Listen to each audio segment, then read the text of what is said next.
Oh, So excited to have amazing young people and their leader here. They are literally getting through to Washington, D.C. They are speaking to the power brokers in the nation's capital and getting them to make decisions that are better for animals, for people, for the planet. So I want to go straight out to Eloísa Trinidad, who one of the key organizers of this organization. Eloísa, tell us all about it. What exactly is the Youth Steering Committee? Thank you, Jane, and thank you for having us here. First, I'd like to clarify that I'm not their leader. They're really leading us in these efforts. And the Youth Steering Committee came out of the efforts of the Healthy Future Students and Earth Coalition. We're fighting to really make plant-based food accessible to all students so they can make those choices that are better for the animals, for the planet, and also for themselves. These students really care a lot about what's going on in this planet, and they care a lot about our beyond human relatives. And we realized that we couldn't be fighting for this without centering the people who are most impacted by the choices that our government is making, that the USDA is making. And so Chloe and I from Friends of the Earth decided that we needed to change that. And we really talked about to our coalition and decided that we needed to form the Youth Steering Committee. And in its second year now, they are making tremendous changes and advancing plant-based legislation, along with legislation to end factory farming. Wow. And you're doing so much. I was looking at the Instagram page. Oh my gosh, it's almost impossible to cover everything you're doing. But I want to go out to Nancy. Nancy, you are one of the members of the Youth Steering Committee, Nancy Zhang. Tell us why you got involved, and were you a part of any of the groups that actually went to Washington, D.C.? Yes, so I got involved a couple years ago in this plant-based space. I joined the YSC last year. It was their first pilot year of the program, and it was absolutely amazing. I've always been super interested in nutrition as a student, and so a couple years ago I learned about all of the benefits of a plant-based diet, looking at like processed meats, looking at all of the harms that can come from some of these animal-based products. And so I got really interested in that.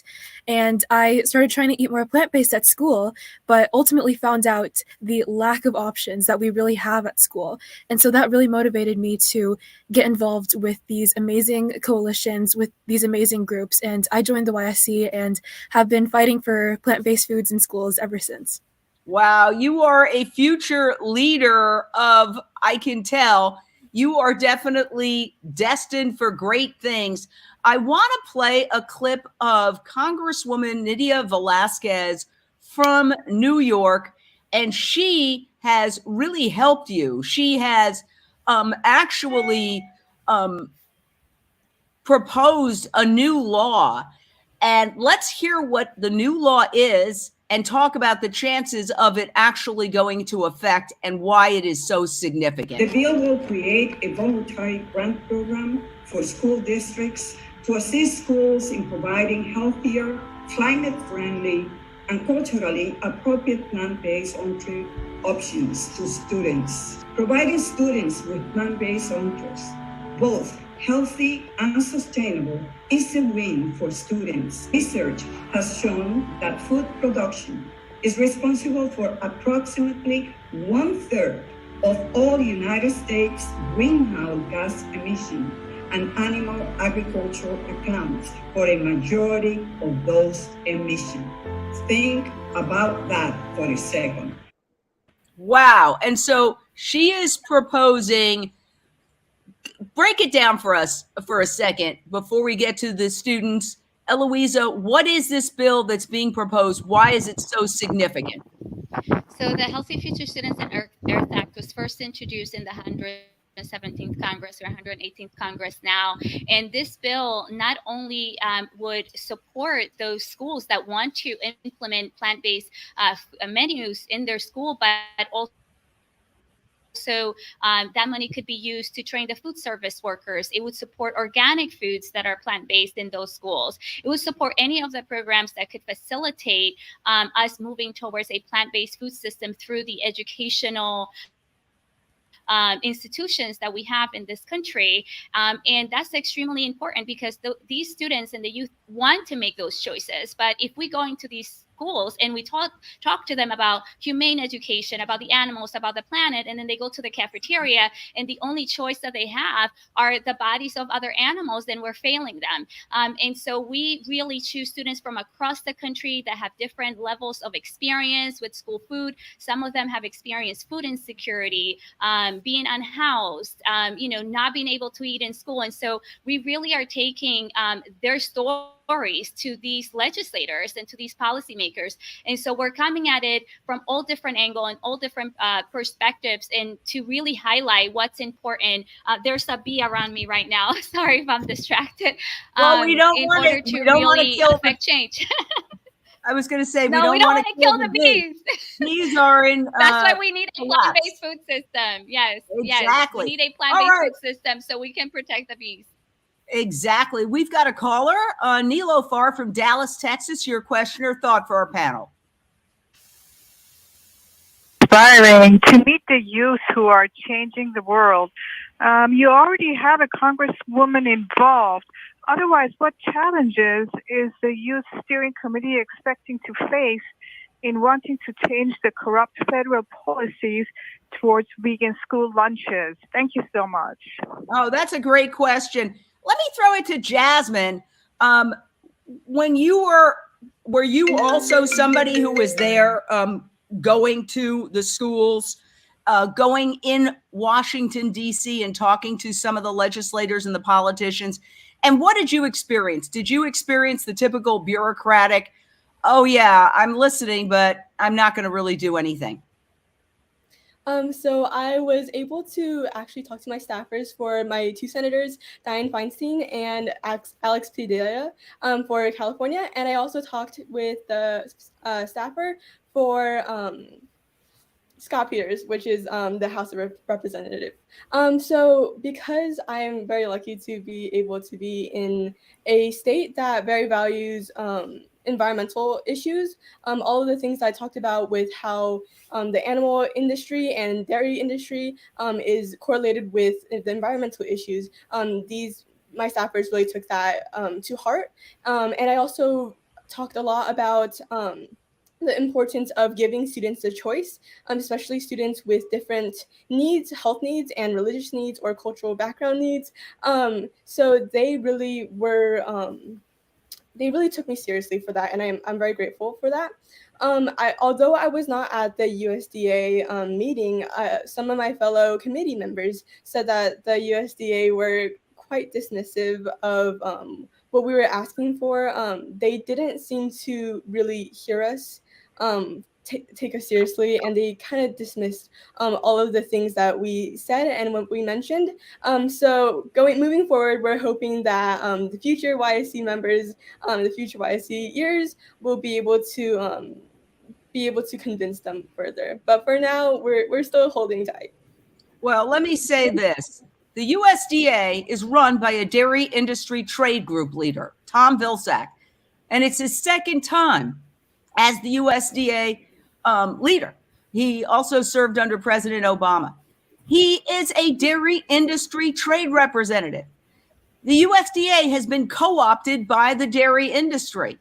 So I'm shocked that you even got in there to talk to them.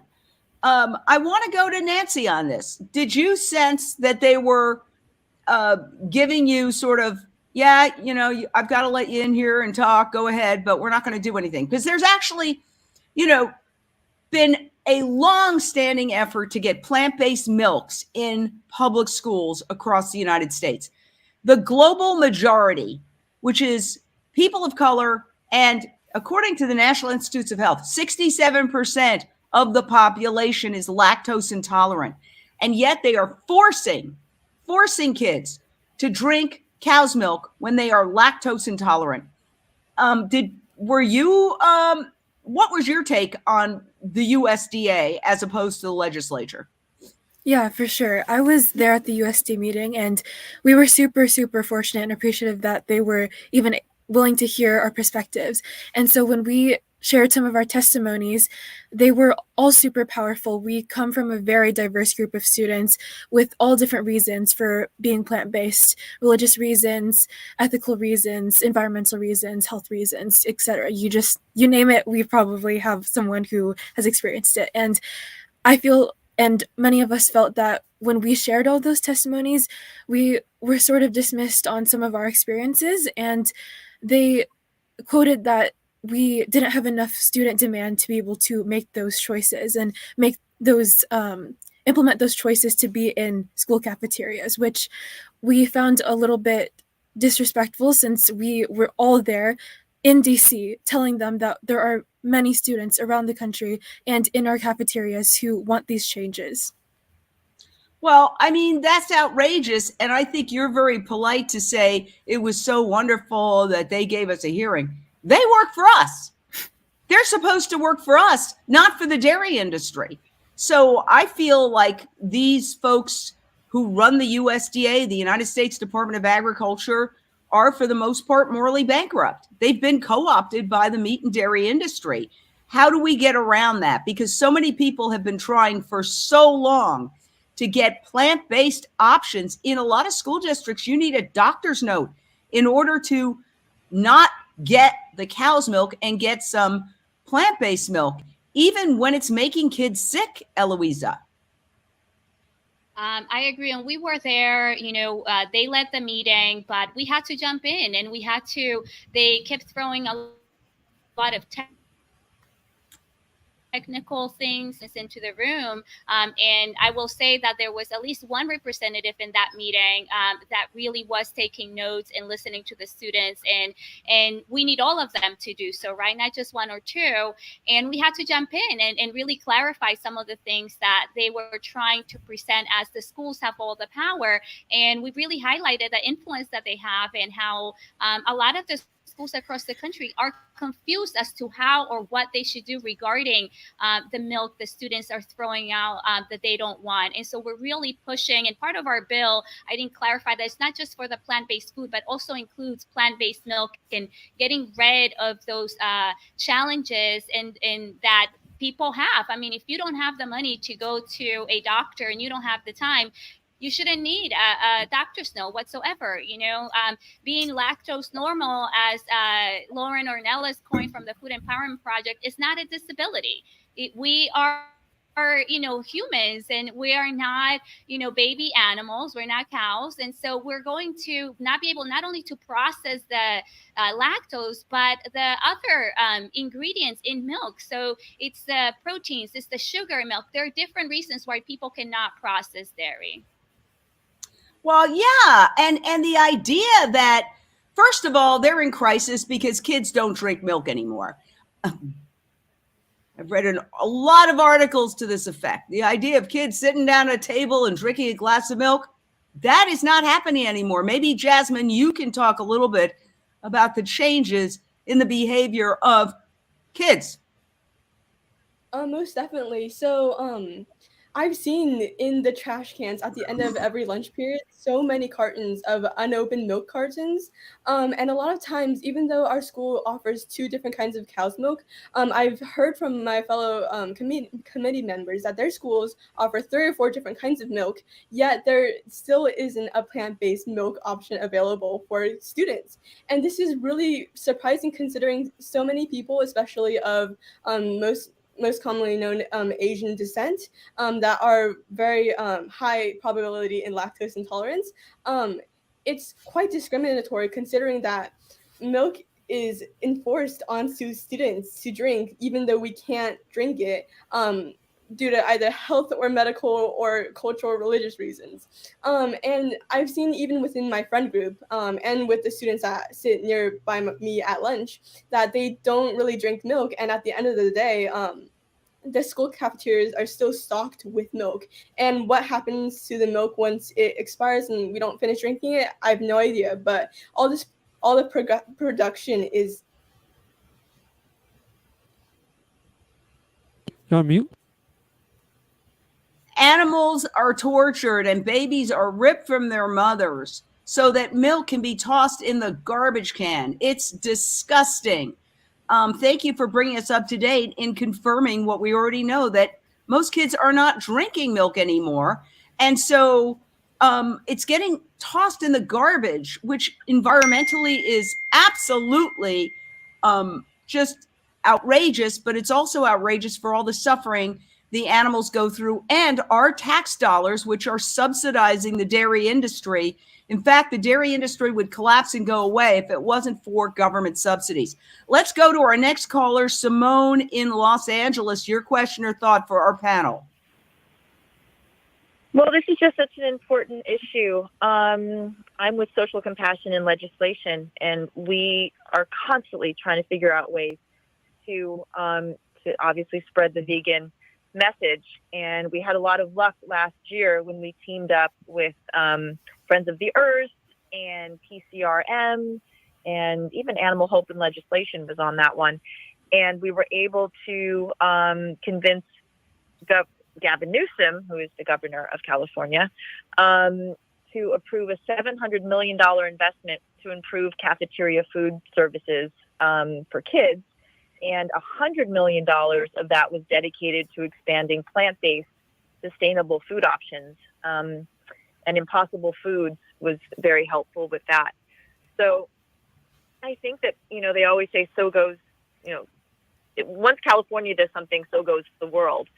So I'm encouraged that we were able to get this done here, and hopefully it will go state by state, because parents are just uneducated. And what's really sad is that unless you have a vegan doctor, most doctors have little to no nutrition training, and they will still tell you that you need to, go by the pyramid, and that you need to, have milk for healthy, strong bones. And we still even see celebrities doing the milk mustache ads, which is infuriating. So I'm encouraged by what California has done, but we really do need to go state by state. And I think that people, if they can, should speak to their legislators and ask them to help author bills that actually make it part of the budget, because that's going to be a huge, way to get the options into schools, whether it's, just the milks, or whether it's the Impossible or Beyond Meat or whatever alternatives,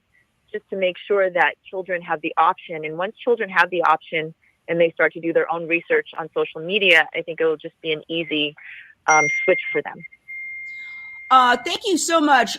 Great comments from Simone Reyes, who is with Social Compassion and Legislation.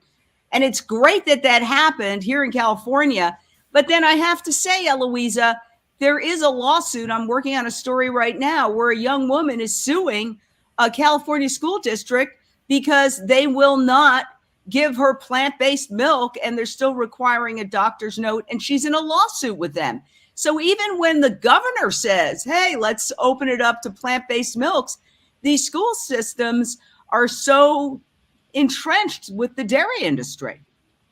Yeah, I'll just add to that comment. I'm very familiar with what happened in California. I'm in New York, and, New York City is a global city. And, we really lead in a lot of these changes as well. However, we can't continue to say, we just got to put it on the state when the federal government is so influential, not only in the subsidies, but in the message that they're sending, and the confusion that some of these schools across the country are really having, right? If we cannot even offer water before milk, there's an issue there.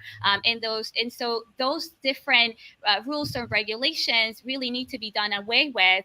And the rest of the country needs to have similar access, right? And so it's great that on the coast, we're making really great progress. However, overall, we have millions and millions of students. And that's what we're asking the USDA. One of the things that the Youth Steering Committee is really demanding is that there be a youth advisory council at the USDA, so they can directly speak to the students to see what the students want, how they're being impacted by these decisions that our federal government is making, and to really involve the stakeholders, because those are the students.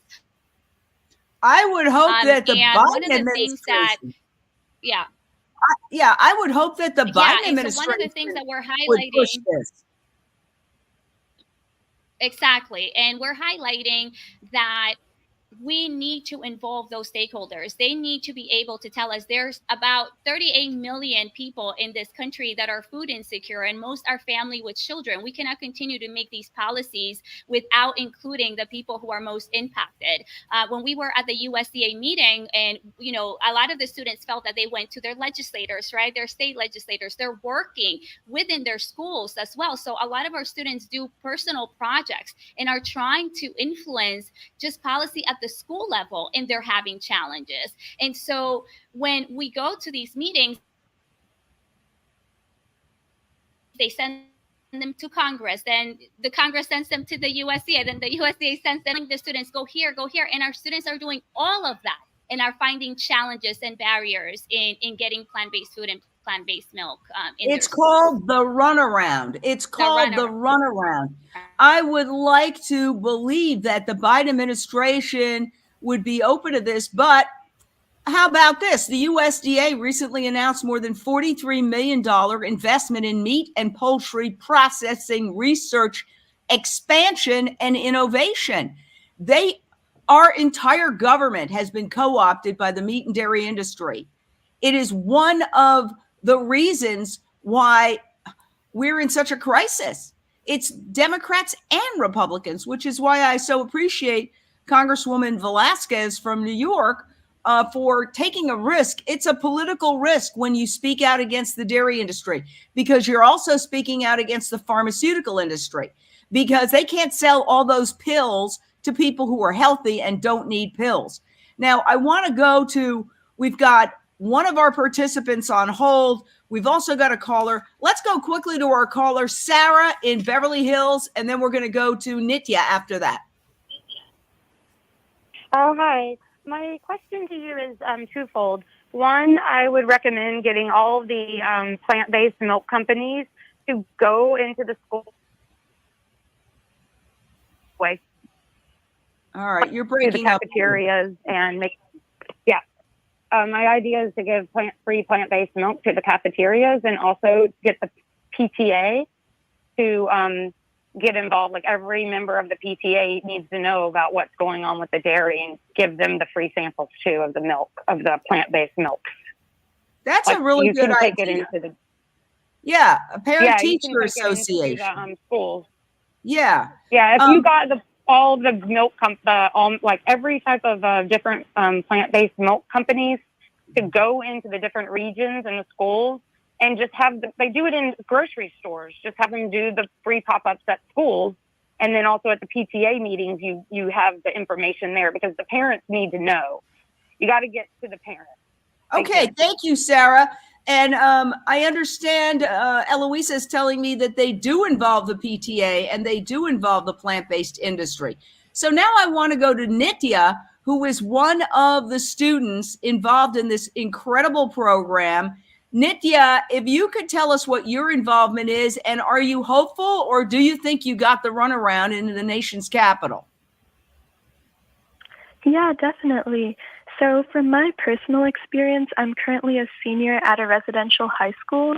So when I faced having to change from a vegan to vegetarian diet just to supplement my basic nutritional needs, that's where my motivation to become involved in this movement really stemmed from.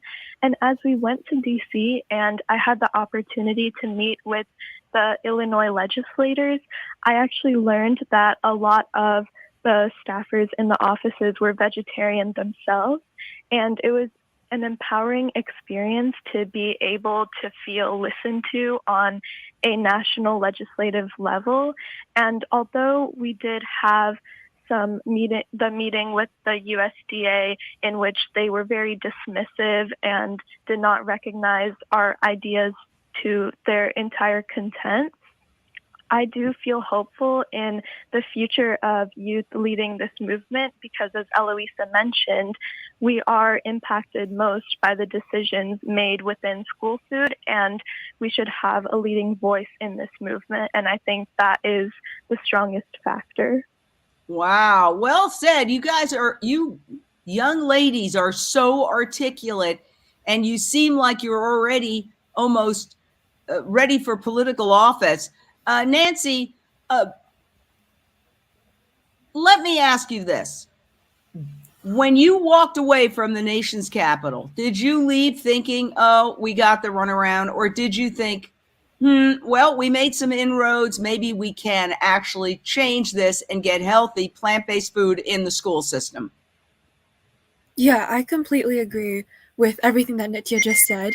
I believe that we did get a bit of the runaround with the USDA, but in general, I'm from Indiana, so talking to my representatives and my senators who they generally support the dairy industry, being from Indiana, and they were all pretty supportive of my suggestions, of my experiences.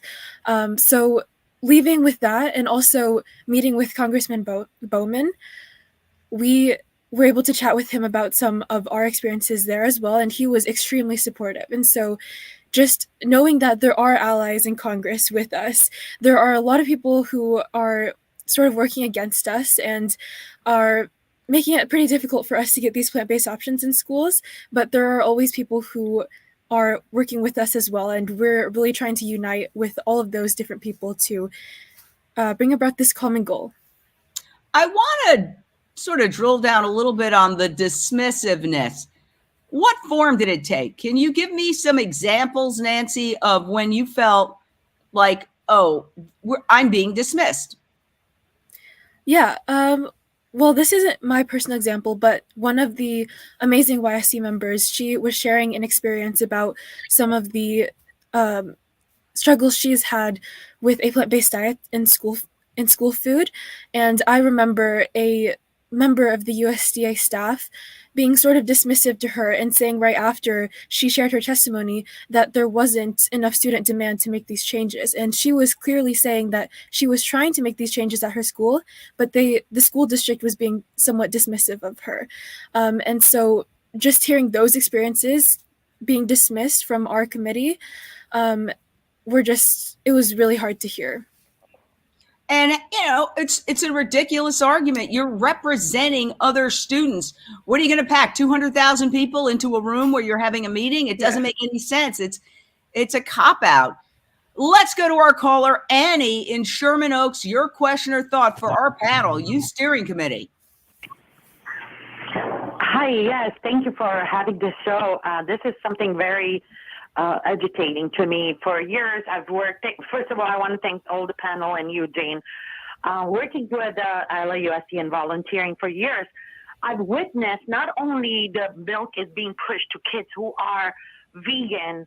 How can we stop these people? They actually bring a young cow to the school, telling the kids, cows telling you to drink their milk, and they give each classroom coloring books, pencils, and toys with our tax money, billions of our tax money, to convince little kids to drink milk. The vegan kids were told, and those who had allergies, they were told they're supposed to take that milk and just don't go and throw it in the trash. This is outrageous. How can we change this? And I know the campaigns of the animal agriculture is enormous. They've, of course, paired up with the government to do this. It gets overwhelming. What different ways can we do this to try and change this? Because they've infested themselves. They bring a cow to a school where they're not supposed to bring an animal, a live cow, a young cow. Thank you, Annie. So much that is overwhelming about this to me. Thank you. Those are really upsetting observations. I know Annie has worked in the school system. She's called in before. So she's not just talking, off the top of her head. She's experienced this. It's absolutely outrageous. We're going to take a very short break here on Voice America, but we're going to stay live on Facebook and on Twitter and on LinkedIn and on YouTube and all of our other platforms. I honestly think this is perhaps the most important conversation we can have right now, because look at this. Okay, this was just in the New York Times last week. Save the planet, put down that hamburger. Researchers, examined the diets of 55,000 people and found that vegans are responsible for 75% less in greenhouse gases than meat eaters. So what that's saying is, if people were to stop eating animals, and that includes dairy, because what do you think your hamburgers are? Those are spent dairy cows. We could all reduce our emissions footprint by 75% immediately, beginning to reverse climate change. No other news media that I saw copied this. It was not on CNN. It was not on MSNBC. It was not on Fox News. It was nowhere. And the article wasn't even that easy to find on the New York Times website. So this is a travesty. And what we're trying to say is, wake up. There's a solution. You just heard it. If we switch from the breast milk of cows, and that's what it is. I don't even call it cow's milk. I call it cow's breast milk, because that's what it is, to plant-based milks. All of us and millions of school kids could immediately begin to reverse climate change. We have the power, and they don't want us to know that we have the power. That's why stories like that are buried. All right, we're going to take a short break on Voice America Radio. Stay right there. Our conversation is just getting started with the Youth Steering Committee. All right, thank you, everybody. We are in break. I always take this opportunity to urge everybody to download Unchained TV. This is our free nonprofit streaming television network to promote the plant-based lifestyle and the compassionate, cruelty-free lifestyle. And the great thing about it is you can get Unchained TV right on your phone for free. Just go to your app store. This video itself is live right now on Unchained TV that you can watch. So right there, you can see, there I am talking. It's very easy, and you can actually text this story to anybody you want to text it to. So this video can show up at the offices of your members of Congress and your senators and people at the USDA. And so it's a very powerful tool. If you love animals, if you want to save the planet, if you want a healthy human population, please download Unchained TV. I'll also tell you it's available for free, always for free, on any Samsung TV. It's now on all Samsung TVs around the world, and any TV at all if you have an Amazon Fire Stick, a Roku device, or an Apple TV device. So once again, please download Unchained TV. It is a community app. It does not belong to me. It's part of a nonprofit, and we want everybody to use it to spread the word, because the news media is not telling this story. Why?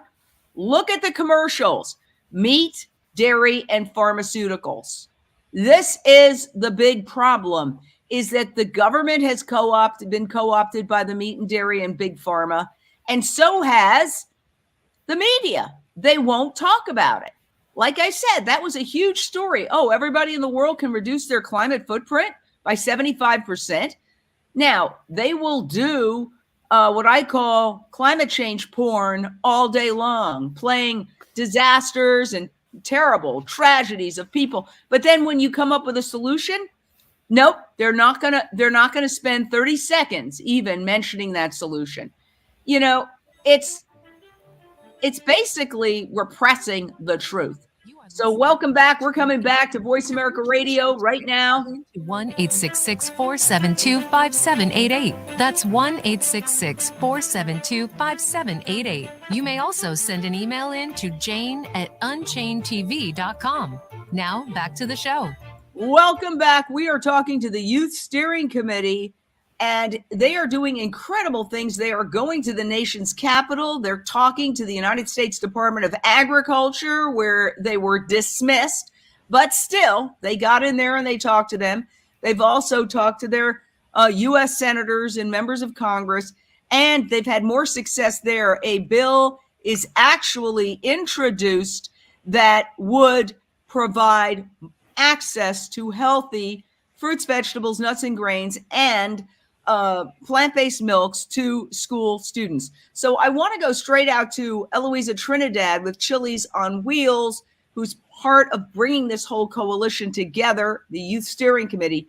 What are the chances of this bill? Tell us the name again. And what are the chances of the bill sponsored by Bowman and Velasquez actually becoming law? So the Healthy Future Students and Earth Act, in the previous Congress, we had over 40 co-sponsors. And in this Congress, because of the way the Congress is, we're usually using it as a mobilizing and organizing vehicle. We're going to continue to reintroduce the bill until the bill passes. I will say that the coalition has really made some headway. Last year, we got language included in House Ag Appropriations that support the work that we're doing for plant-based milk and plant-based school food. We have done campaigns for the guidelines for Americans, and we really mobilize institutions and organizations and students across the country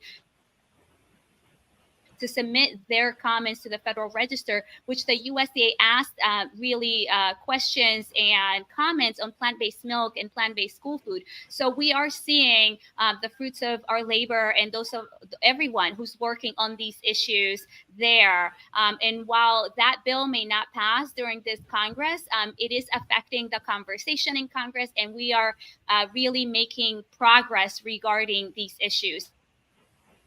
So that's great. We have. Yeah, I mean, what I would like to say is the clock is ticking. The clock is ticking. There's the environmental impact. There's the health impact. Right now, Nancy, this is one of the first generations in American history where the longevity rate is going down. So children and grandchildren can expect to live fewer years than their grandparents because our health is deteriorating. And when you sit down to watch TV, I sit down and watch the news, all I see are either fast food commercials, which are trying to get us to eat chicken or meat, beef, pork, or drug commercials that say, here, take this if you have high cholesterol. Take this. I mean, it's maddening. It's maddening, but that's the reason why you don't see the solution on mainstream TV. The advertisers run the show, and the advertisers are the very corporations creating the problem. Yeah, absolutely. As a teen interested in nutrition and health, that is something that is on my mind every day. The fact that we have the solution to a better health, better lifestyle for all humans, for all beings on this planet, but there's just so much influence that some of these corporations and industries have on advertising, have on our health in school cafeterias. They're telling us what we can or cannot eat and drink. There's just so much control over what we can do when we have the secret to living better lives in our pockets. And you are how old? I'm 17. Oh my gosh. And you're so articulate. So as somebody who's 17, do you get panicked thinking, well, you know, it's going to be a climate apocalypse if we don't figure this out soon? Yes, for sure. A little bit. Yeah, but just knowing that there are so many amazing youth like me on the Youth Steering Committee, beyond the Youth Steering Committee, that are working towards a better future on these issues, it's really inspiring. I want to ask Eloísa, and then we'll go to Jasmine. How many kids are involved in this? So we pick 12 students from across the country each year. The program is between 3 and 4 months long, and they become part of the larger coalition. So they always remain in doing the work if they so choose to. And, you know, if we had more funding, we would have more students. It's quite an intense program. They're learning how to lobby. They're learning about the food system, and they're also doing their individual projects, which some of them choose to work on bringing plant-based school foods into their schools or do stories, you know, children's books. I mean, they're doing everything that they can. And so it's also a professional development program, and they're learning how to be, in a way, professional activists in order to change this very horrific food system that we have.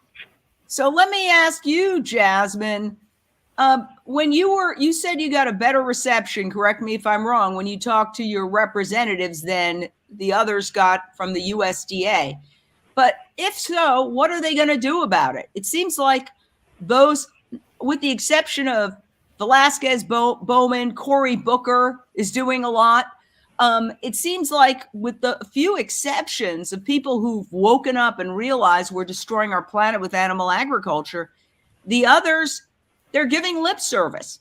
I mean, why is it up to you as a child, as a 17-year-old, to have to solve the world's problems? Did the members of Congress and the senators proactively say, oh, yes, we realize that you can reduce your emissions footprint by 75%, so we'll proactively help you get plant-based foods and plant-based milks into school? Or did they just listen to you and go, oh yeah, okay? Yeah, so the senators and House of the congressmen who I talked to were pretty accepting, and they agreed with all the points I made with how bad the carbon emissions and how bad the water pollution has been due to factory farming and the milk industry. The reason why a lot of youth members are going up to the Hill to lobby is mainly because most of the times people in Congress, they hear from a lot of adults, and that change in perspective, like hearing from the youth, is extremely powerful because we're younger and we're the ones who are directly impacted. We're the ones who actually eat the food at the school cafeterias. We're the ones who are going to live longer and have to bear the environmental impacts that we've done to ourselves in the past. And what's really important is that adults realize that their actions are really going to impact us, and that we're speaking up for it, and we need them to be able to listen and hear us. Now, there's a lot of different bills. Let me go to another one that came up in your Instagram account, which is kind of where the hub of everything you're doing. This one, the Healthy Future Students and Earth Pilot Program Act. What is this, Eloísa?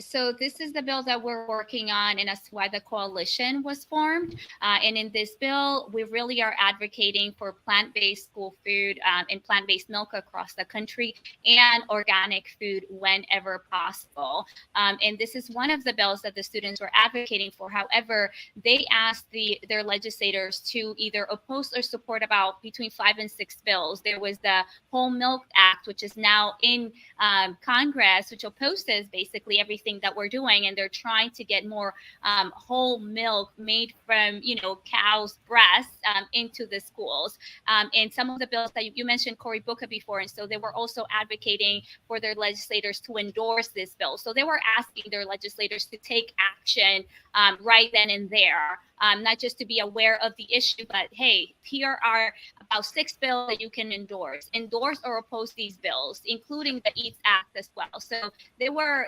asking for immediate action. Yeah, and the EATS Act, for people who don't know, is a very dangerous bill that would undo all the legal protections that have been achieved for factory farmed animals throughout the United States. Factory farmed animals are kept in hideous conditions. They are suffering extraordinarily. And pigs are smarter than dogs. They're kept in crates the size of their bodies, never able to turn around. They go mad from the deprivation of being even able to scratch themselves. Here you see, there they are lined up by the thousands in these warehouses. The only time they ever see the sky is on the ride to the slaughterhouse. It's industrialized torture. And if it bothers you, don't be one of the Americans who eat 66.18 pounds of pork per capita per year. Because that, at the end of the day, is the ultimate reason why these animals are being tortured. So the EATS Act is a very dangerous act. What happened was California passed Prop 12, which outlaws the sale of any meat from these hideous pig gestation crates. And so the pork industry challenged Prop 12 because, again, California is about to become the 4th largest economy in the world. It's already the 5th largest.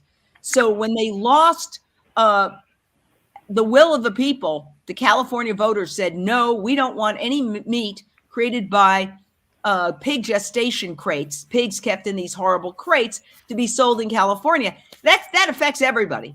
It's the 4th largest economy. So They went to the Supreme Court to try to get Prop 12 overturned. And the Supreme Court sided with the people of California, and Prop 12 is scheduled to go into effect. But now they're trying something called the EATS Act, EATS. It's a nightmare. It's a nightmare. These animals are already living in horrific conditions, and it would make it even worse. Any modest improvement will be wiped out. So please let your representatives know about the EATS Act. Don't vote for it. Vote against it. Nancy, were you able to talk about the EATS Act at all to anybody? I know personally I did not talk about the EATS Act with my legislators and my representatives, but I'm sure that Nitya or Jasmine did. I mostly focused on other bills, such as the Healthy Future Students for Earth and Earth Act, and also opposing the Whole Milk Act. Yeah. So unfortunately, no. All right, Jasmine, what about the EATS Act?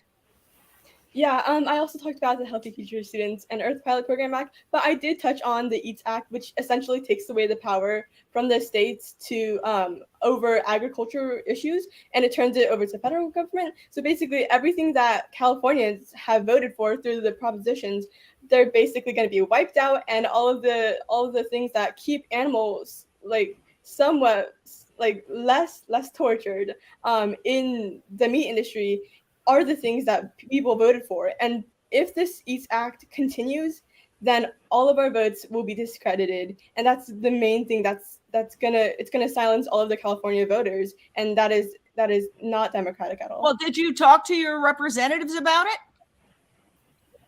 Yes, definitely. I talked to both Senator Sappers and then the HOR for Sapper, and they all agreed with it, and they thought that it's really important that we do not silence the California's voters' voices, and that is really important.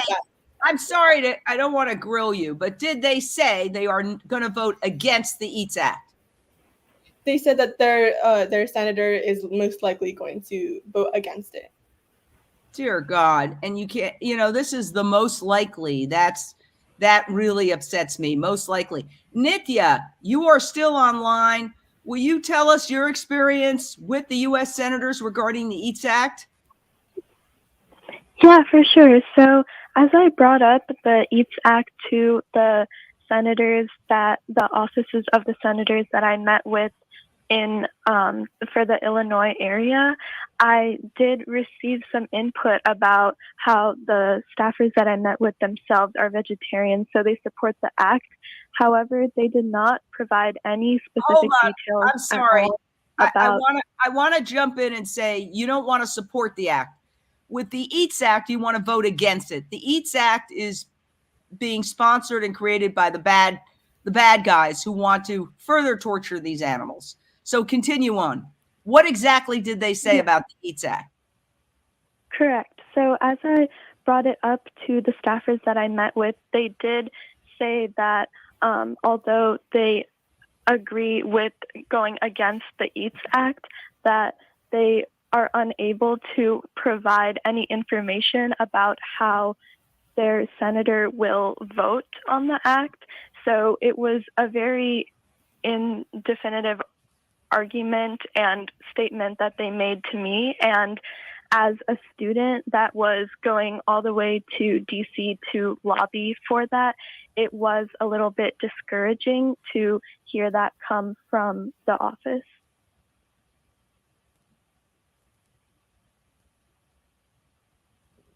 It's outrageous. I honestly, it's so upsetting that these senators and these members of Congress can't just come out and say, yeah, we're going to vote against the EATS Act. It is an abomination. These animals, the greatness of a nation can be judged by how it treats its animals. This happens to be a Canadian pig farm, but they're all the same. Every time any organization goes undercover, that's dogs. Okay, that's dogs bound for a live animal market. Now, people are outraged by dog abuse, which I am as well. I have 2 dogs. But when it comes to other animals, they don't seem to care that much. So let's talk big picture. What are your hopes and fears, Eloísa? So yeah, I think that, we know that this is challenging. We know that creating systems at systemic level change is challenging, but beyond us asking folks to go vegan, we have to fight for that systemic change. So we're ready for that fight and we're hopeful. I will tell you that the Youth Steering Committee is one of my favorite programs. These youths really inspire me to continue fighting. They're extremely intelligent and dedicated and powerful. And so, yeah, we're going to keep pushing forward. We have to be there to represent the animals, the planet, our beyond human relatives, and all the people who are really suffering as well because of this horrific food system. So if we're not there, if we don't push to be at the table, trust that those animal exploitation industries are and always will be. So we really have to talk to demand from our legislators at every level, local, state, and federal, that they support a plant-based food system so we can protect our beyond human relatives, the planet, and our fellow humans as well. Are you able to make the racism argument when it comes to dairy? Because the greatest lactose intolerance is amongst people of color. Can you address that, Eloísa? Yeah, and I can also defer to the students here. Our coalition really is majority BIPOC, Black, Indigenous, and other people of color led. And so they definitely bring this argument into these meetings. And I'll pass it over to the students if they want to share anything regarding how they spoke about milk and other different dietary reasons as to why people don't eat animals. All right, Nancy, take it away. Yeah, for sure.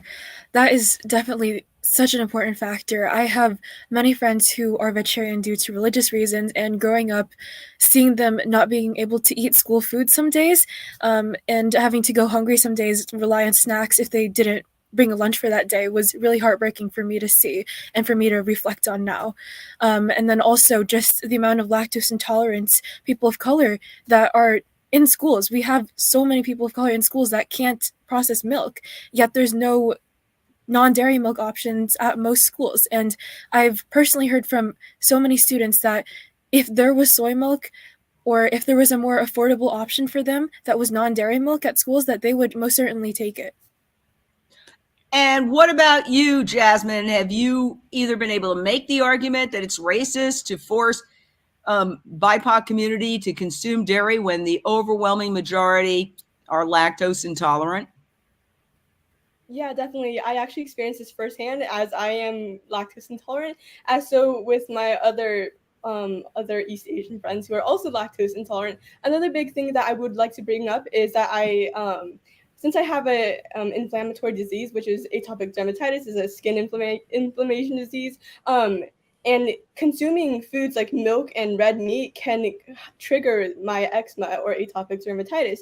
And so these things like chronic illnesses and also just allergies and inability to digest what we're not supposed to digest in the first place, which is the breast milk, is it's really terrible that we're discriminating groups of people who cannot have that. And Nitya, you get 30 seconds. Your comment on the racism that is behind the forcing of kids who are lactose intolerant to consume dairy. Yeah, definitely. So I grew up in a vegetarian and also like predominantly plant-based family because of religious reasons. And a lot of the people that I grew up around also did not have the ability to process lactose. And coming from a person of colored like background and perspective, it's definitely felt that sometimes our opinions and issues aren't heard because other people and people in power have not had the same lived experiences that we have. You put it so well. You guys, you young women are so articulate. We've got so many comments here from people who really support what you're doing. It always seems impossible until it's done, is how Nelson Mandela put it. It is an uphill battle, but I am so excited that the Youth Steering Committee exists. Thank you, Eloísa Trinidad, for bringing them all together. and we will stay on top of this. Hopefully some of these bills will pass and the EATS Act will be defeated. We'll see you next time here on Unchained TV.